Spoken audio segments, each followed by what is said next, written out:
What is going on, guys? Welcome back. Some commentary for tonight. NFL 2K5 compared to Madden 18. Again, something really should not be able to do. And in this example, a Madden 18 breakdown you're going to see later on, but play this for you at speed. I want to go back and focus on some things because these are different plays, but the reactions that happen are very, very different. And I just want to focus on, first and foremost, Gary Brackett here, linebacker for the Colts. I want you to notice how he is able to avoid being caught in the wash of this offensive line. And there's some things here that we have to understand. I don't necessarily like how quickly he is able to turn up and out of this. But I will agree that if you've got a defensive player that's not had any contact and not about to have any contact with an offensive player, he should be able to steer out of the line and pursue the play. And that's exactly what Brackett does here. And again, I know there's some arguments people can say, well, maybe he shouldn't be able to turn on a dime, and he shouldn't. But again, that's refinement for Madden 18. This is a PS2 game. But just to show you, players don't always have to get caught in the wash of a line and can pursue out to wherever the play is going to go. In this case, obviously, you know that it's going to be an outside run. Now, to take a look back here at the other linebacker, Quincy Black, former Tampa Bay Buccaneer, watch his pursuit to the ball carrier. This, to me, is absolutely beautiful. One cut, now I get it, he doesn't make the tackle, but look exactly at the line he takes to the ball carrier. He is taking a direct path. There is very little augment of the route that he takes to get to the player that has the ball, which is his objective on defense. Now, I'll give the pass that he doesn't make the tackle. There's a lot of things that impact whether a player makes a tackle, attributes only being one of them. But the great thing about this is he actually goes back and makes enough contact with this halfback that you can see it slows his progress down, it makes the running back lose his balance, and in turn, it allows me to have other defensive players react to what's going on here. Not every play has to end on the first tackle.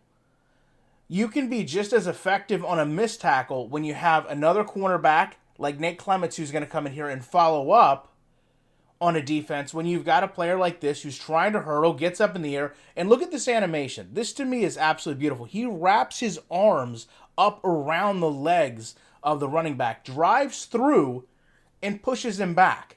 I mean, this is textbook tackling if you've ever been a smaller player. You always want to wrap the legs up of the player. You always want to push your way through.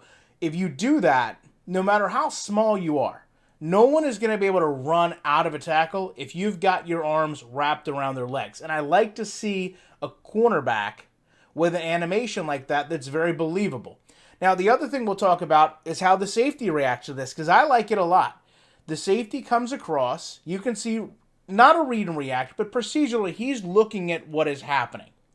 He also does, and again, this is going to be one of those discussions we have. Is it too good of a job, or is it just outdated technology?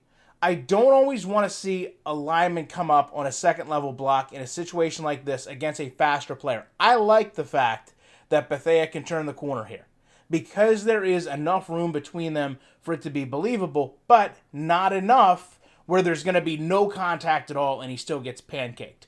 I personally like that interaction a lot. Now let's bring up Madden 18. And again, we're talking about a game years and years away, two consoles different, you name it, it's pretty much done it.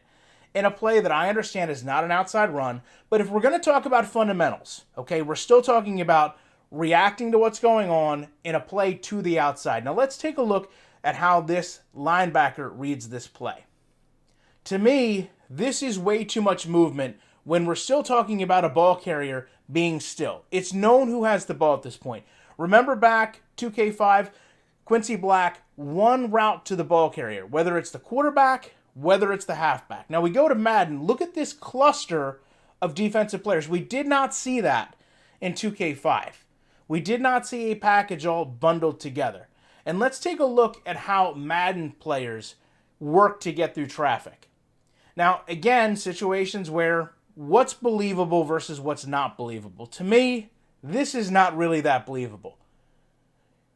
If Brackett can read, assess, and turn out of a line, there's no reason that we can't have, in Madden 2018, players not aware as to who's laying on the field in front of them. I mean, this is a very similar situation where you're trying to shoot a gap to go pursue to a ball carrier. In All Pro Football 2K5, this player is not being tripped or impeded, yet in Madden, he's on the ground. Now, the final little bit of this with Madden that's interesting to me is who actually makes this tackle. We talked about the corner, we talked about the safety in 2K5. This player gets pancaked, gets up, and makes the tackle out of nowhere. Completely different ways of simulating football. Love to know your thoughts on this. Appreciate you checking it out. You guys know I'll be back in the week with more commentary.